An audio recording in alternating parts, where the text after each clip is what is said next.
Watch this review here with a video response to the 2009 Reflections. For those of you who haven't actually seen the source video, this is obviously going to be a video response. You can just follow that link, but basically it's a combination of an introduction, resolutions, reflection of the past year, and a whole bunch of crazy stuff. However, I've already done introductions several times, and I'm also going to be doing another year-end video, so what's that leave me with? Oh! Origin story! Oh boy, everybody loves a good origin story, don't they? Makes a great hero, makes a great villain, and so forth. And man, mine is great. You see, I was this mild-mannered reporter type working for a major metropolitan newspaper. However, with the economy in the crapper, the newspaper industry basically going the way of the dodo, on account of nobody reading or wanting to pay for news that they could see free on the TV or the internet. And besides that, let's face it, newspaper reporting is just a freaking boring job. I decided, I was going to take a small career change, go from reporting the news to making the news. So what I'd do is I would go down the block intending to rob the bank, but, as luck would have it, the place has already been knocked over. Not a dollar left to steal. So I'm walking back to the office, and, along the way I pass these artists in the street, and I figure, maybe I could be an artist.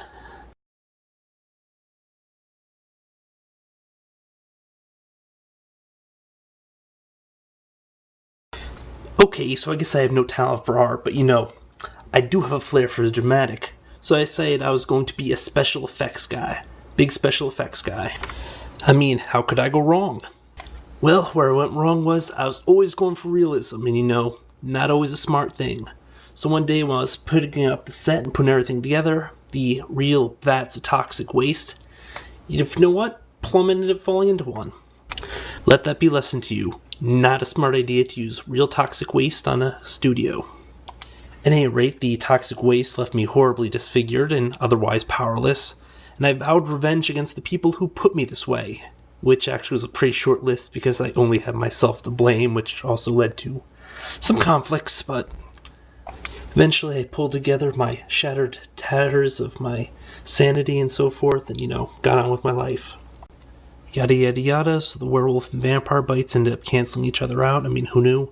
So I did the next logical thing. I invented an army of super robots to take over the world, but inventing was a lot easier than actually constructing, so I gave up on that, decided to adopt the moniker Overlord, and then I ended up creating viral videos to gradually dumb down the population until they're stupid enough to follow my every command. So far, going pretty good. Anytime you see a mashup video of Kanye interrupting Taylor Swift at the VMAs, just know that my sinister hand might be at work. But enough about all that. I guess everybody's really interested on what I've been doing as a YouTuber. My story begins somewhere between February and March of 2009, back when I either first learned rumors of a Marvel vs. Capcom 2 port to the PS3, or I was just going through my video game collection, was messing around with the Marvel vs. Capcom and Marvel vs. Capcom 2. Great games, by the way. Unbalanced, obviously, but just a really cool license. As for my Marvel vs. Capcom 2 team, you're basically looking at it. I was a huge fan of Omega Red from the comics and so forth. Sentinel, I always was a fan of, in addition to just being an awesome character in the game. And then Cable was somebody I could use his specs pretty easy. Now, this all came from a long-standing obsession to find a really cool Sentinel figure that was really representative of the version that you see in Children of the Atom and Marvel vs. Capcom 2, which, obviously I couldn't ever find, but I started looking around, I saw the Marvel Legends version, which I absolutely loved, and decided I'm probably going to get this, but first I'm going to start looking at some reviews. So I went through a good, I think it was 15 to 20 reviews before I decided, yeah, it probably would be worth spending the 50 or 60 bucks on a figure, which at that time was kind of outrageous to me.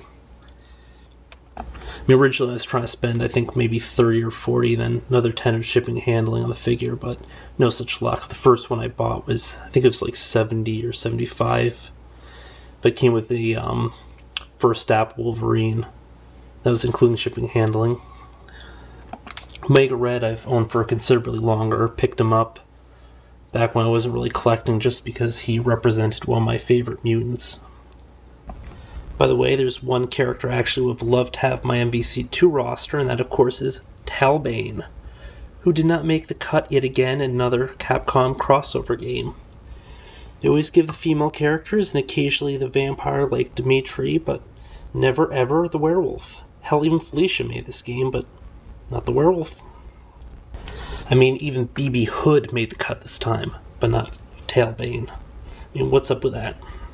But back on to my actual story.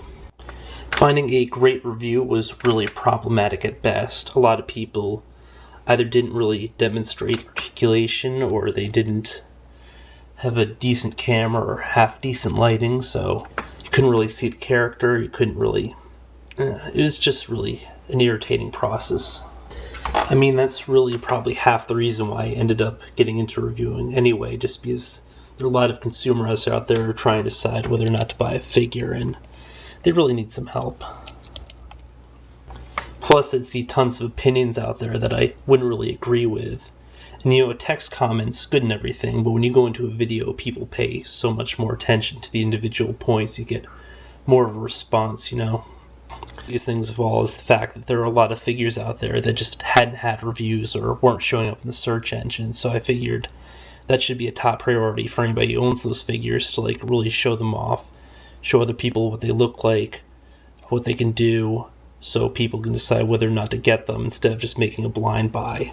I believe I had the very first Talbane review on eBay because it was the only one that was actually showing up at the time, and to this day is the only one that still shows up. So now if anybody ever wants to look up a Talbane figure, or Talbane, however it's pronounced, I don't know. That's why I call him Gallon half the time. It's there, it's out there for the public.